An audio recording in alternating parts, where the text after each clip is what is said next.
Next topic है चक्रीय चतुर्भुज। आपने देखा है कि 3 असंरेख बिंदु से होकर एक और केवल एक ही वृत्त खींचा जा सकता है। 3 बिंदु हैं जो असंरेख है, मतलब एक ही रेखा पर स्थित नहीं है, अलग अलग इस जगहों पर स्थित है, लेकिन इन अलग अलग जगहों पर स्थित 3 बिंदुओं से होकर केवल एक ही वृत्त हम खींच सकते हैं जो तीनों बिंदुओं से होकर गुजरती हो, ऐसा हमने पढ़ा है। ठीक है, एक बिंदु से होकर 2, 3, 4, 5 कितना भी वृत्त आप खींच सकते हो। 2 बिंदुओं से होकर भी अनगिनत वृत्त खींचा जा सकता है, लेकिन 3 असंरेख बिंदु से केवल एक ही वृत्त खींचा जा सकता है। यह हमने पहले भी पढ़ चुका है। क्या हम 4 असंरेख बिंदुओं जिनमें कोई 3 बिंदु संरेख नहीं है, मतलब असंरेख है, जिनमें कोई 3 बिंदु संरेख नहीं है, ऐसे ही 4 बिंदुओं से होकर भी क्या वृत्त खींचा जा सकता है को लेकर एक वृत्त खींच सकते हैं। कोई 3 असंरेख बिंदु P, Q, R ले। P, Q, R जो तीनों ही असंरेख हैं, एक ही रेखा पर स्थित नहीं है। ठीक है, लेकर एक वृत्त खींचने पर हमें चौथे बिंदु की स्थिति निम्न प्रकार प्राप्त हो सकती है। 3 बिंदु ले लेते हैं, P, Q और R ले लिए। अब इन तीनों बिंदुओं को टच करते हुए अगर हम वृत्त खींचते हैं तो हमें चौथा बिंदु S यहाँ पर प्राप्त होगा। स्थिति 1, 2 और 3 से हम देख सकते हैं। स्थिति 1 में बिंदु S वृत्त के बाह्य भाग में स्थित है। बिंदु S जो है इस वृत्त के बाहर साइड स्थित है। स्थिति 2 में, कंडीशन सेकंड में, वृत्त पर स्थित है, इस वृत्त पर स्थित है कंडीशन 2 में, तथा कंडीशन 3 में, मतलब स्थिति तीसरे में वृत्त के अंतः भाग में स्थित है, वृत्त के अंदर साइड में स्थित है। अतः हम कह सकते हैं कि 4 असंरेख बिंदु से होकर एक वृत्त खींचने पर चारों बिंदु एक वृत्त में हो सकते हैं और नहीं भी। चारों बिंदु वृत्त में हो भी सकते हैं और नहीं भी हो सकते हैं, है ना। अगर हम 4 बिंदु लेते हैं तो जरूरी नहीं है कि चारों बिंदु वृत्त के अंदर ही आए, वृत्त के अंदर भी हो सकते हैं, वृत्त के बाहर भी हो सकते हैं, और वृत्त के इस परिधि पर भी चारों बिंदु स्थित हो सकते हैं। जरूरी नहीं है कि अंदर रहे या बाहर रहे या वृत्त पर रहे। उपरोक्त आकृति में बिंदु P, Q, R, S को मिलाने पर चतुर्भुज प्राप्त होगा। ये ऊपर में जो आकृति दिया हुआ है उससे चारों बिंदु को अगर हम मिलाएं, पहले वाली स्थिति में अगर मिलाएं P, Q, R, S को, तो इस प्रकार से आकृति प्राप्त होगा। अगर दूसरे स्थिति में हम P, Q, R, S को मिलाने पर चतुर्भुज P, Q, R, S second condition में ये वाला प्राप्त होगा जो परिधि पर है, चारों बिंदु, है ना। और स्थिति तीसरे में चारों बिंदुओं को मिलाने पर एक बिंदु जो वृत्त के अंतः भाग में है उस पर ये वाला चतुर्भुज प्राप्त होगा, तीसरे वाले कंडीशन में, है ना। स्थिति 2 में प्राप्त चतुर्भुज P, Q, R, S के चारों शीर्ष वृत्त पर स्थित है। सेकेंड कंडीशन में जो चारों शीर्ष है, चारों पॉइंट है, वृत्त की परिधि पर ही स्थित है ना। यदि किसी चतुर्भुज के चारों शीर्ष एक वृत्त पर स्थित होते हैं या फिर एक वृत्त की परिधि पर स्थित होते हैं तो वह चक्रीय चतुर्भुज कहलाता है।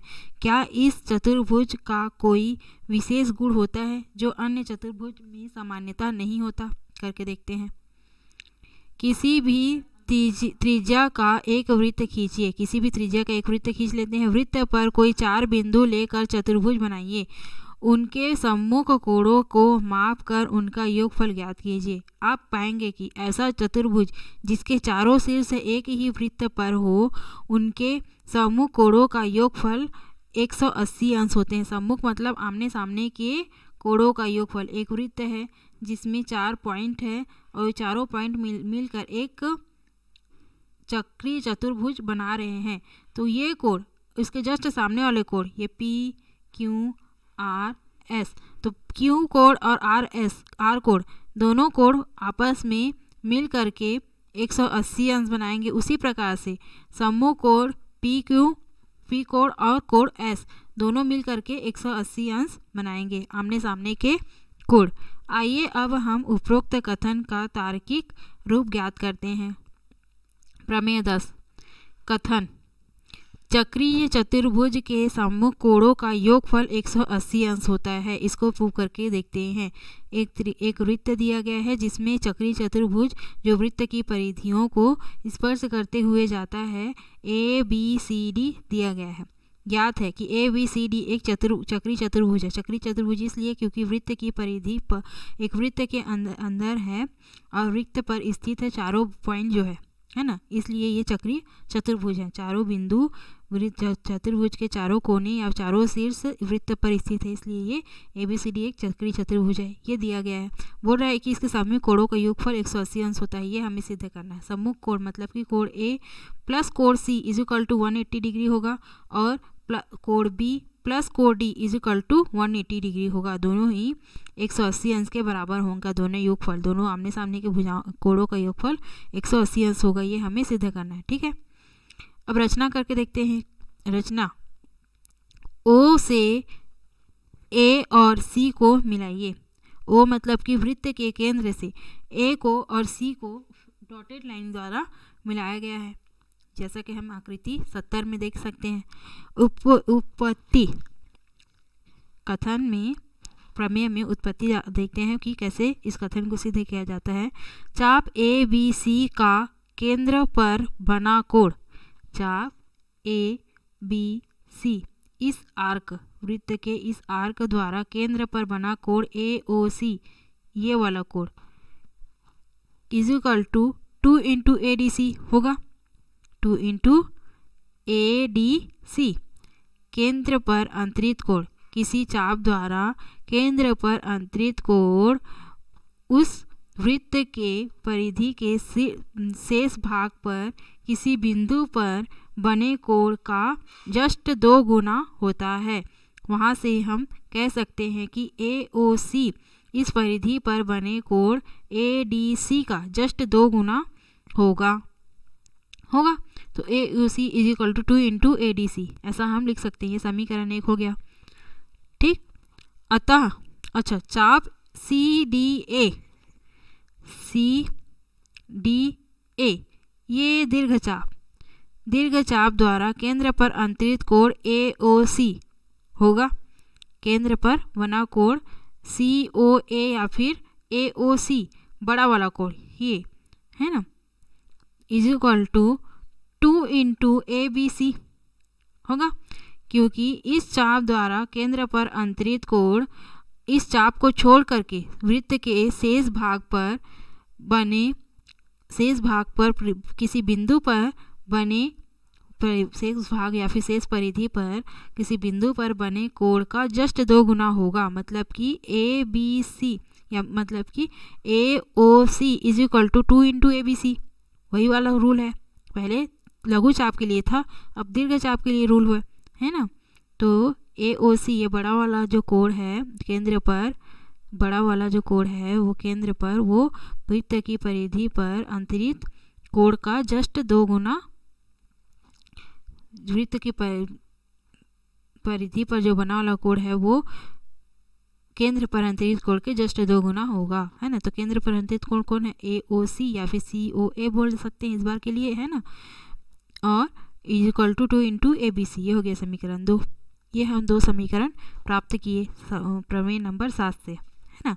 अतः कोण AOC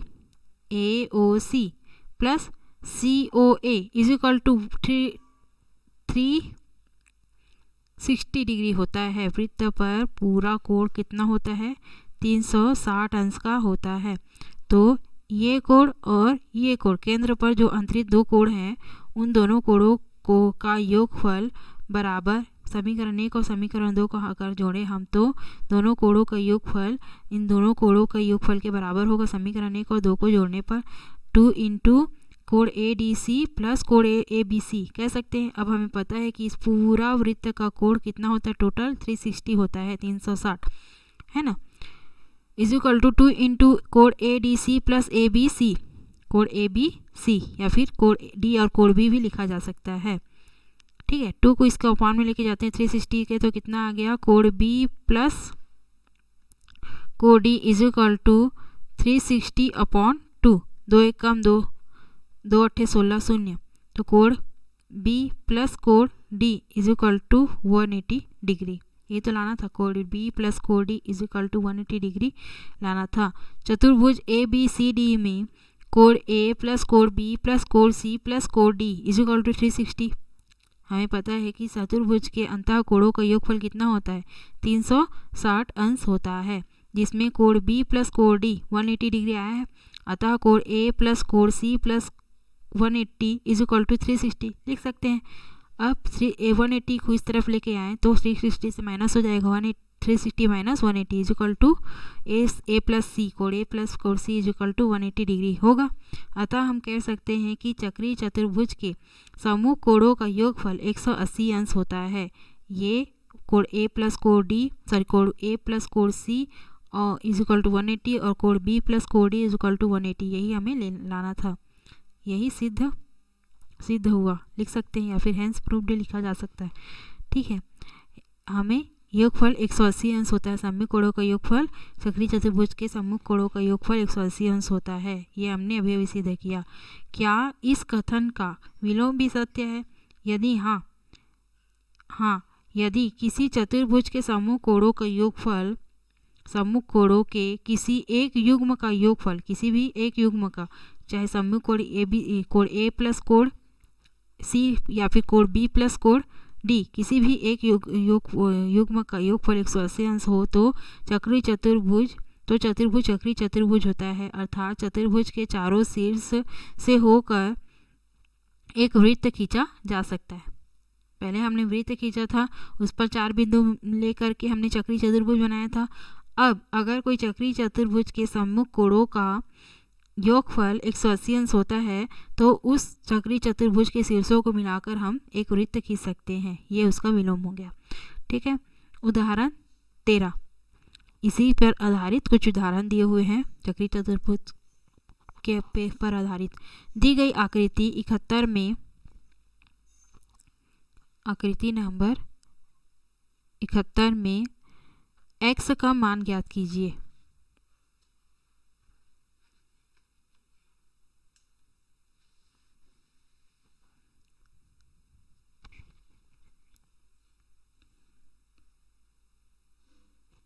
आकृति 71 नहीं दिया गया है,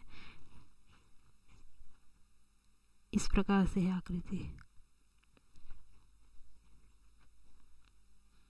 ए, डी, बी और सी।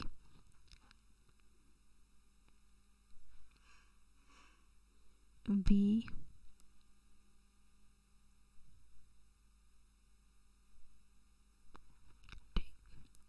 ए, बी, सी और डी। ये कोड x है जिसका मान हमें निकालना है। x अंश वृत्त का केंद्र O और कोड C का मान दिया हुआ है 60 अंश। इसमें x का मान हमें निकालना है। चूँकि समूह कोणों का योगफल 180 अंश होता है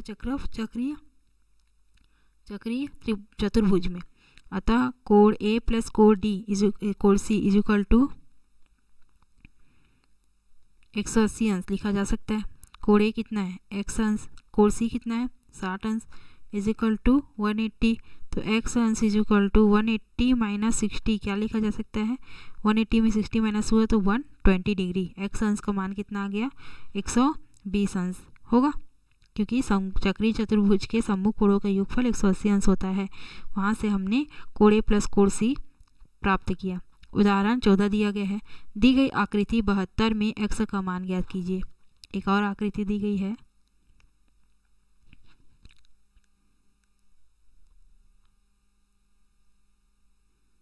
डी और ए जो कि वृत्त का एक व्यास है, ये केंद्र O, सी, बी, पॉइंट सी, बी, ए, सी, डी, बी। कोड C है x अंश और D से B ज्वाइंट है, मिला हुआ है, और कोड D B D A 30 degree है। तो x का मान ज्ञात करना है। दिया गया है कि कोण ABD 90 अंश होगा। क्यों? वृत्त पर व्यास द्वारा बना कोण, इस वृत्त पर व्यास द्वारा बना कोण 180 अंश होगा, 90 डिग्री होगा। ये हमने पहले भी पढ़ा है कि एक वृत्त पर व्यास द्वारा बना कोण 90 अंश का होता है। अतः कोण ABD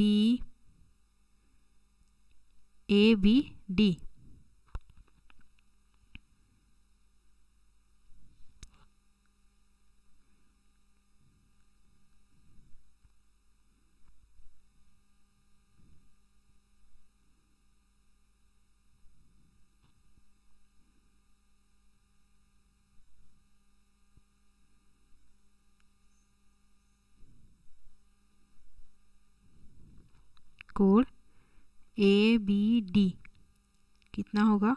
90 अंश का होगा, क्योंकि ये कोण वृत्त के व्यास द्वारा बना कोण है, इस वजह से 90 अंश का। ये कोण दिया हुआ है 30 डिग्री और BCD x है, उसी x का मान हमें निकालना है।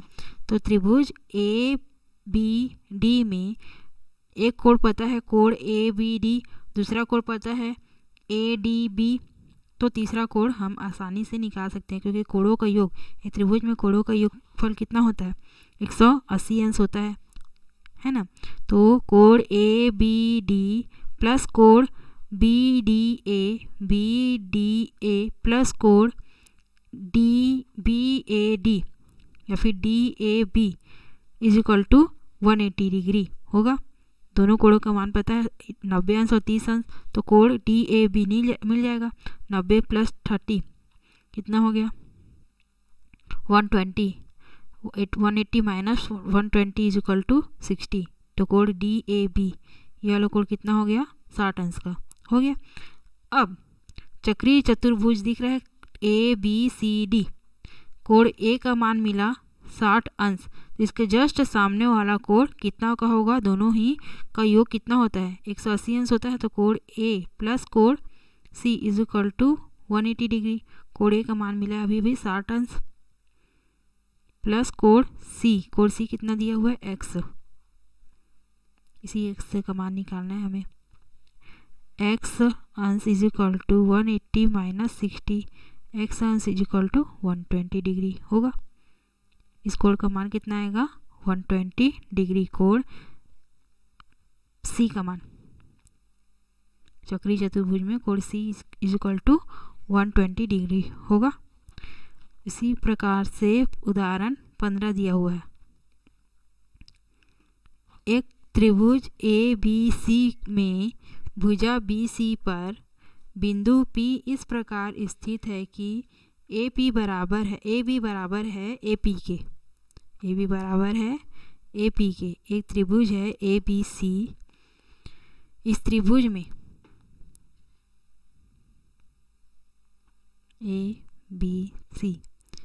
ABC भुजा BC बिंदु P पर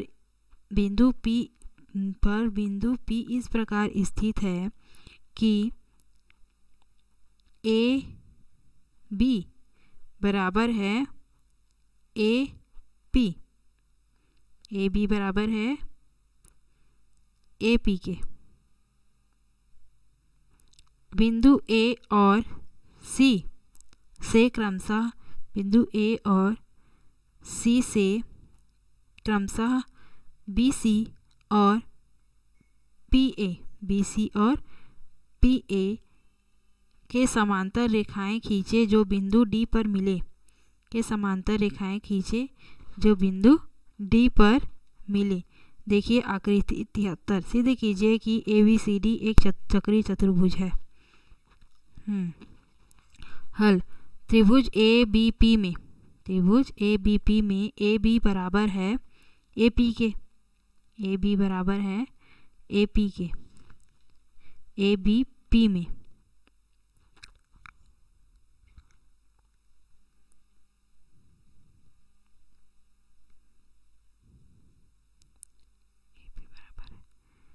AP के दोनों भुजा आपस में बराबर है। अतः कोण ABP, कोण ABP ये कोण और APB ये कोण आपस में बराबर होंगे। इक्वल भुजाओं के मतलब बराबर भुजाओं के सामने के कोण भी आपस में बराबर होते हैं। समान भुजा के सम्मुख कोण से, समान भुजा हो गया उनके सम्मुख कोण आपस में बराबर होते हैं। अतः AP समांतर है CD के। क्रमशः BC और PA समांतर रेखाएं खींचे, है ना। AP समांतर है CD के और AD समांतर है BC के दिया है। अतः बिंदु A और C से, बिंदु A और C से क्रमशः BC और PA BC और PA समांतर रेखाएं हैं, PA और BC, है ना। तो AP समांतर है C और D के और AD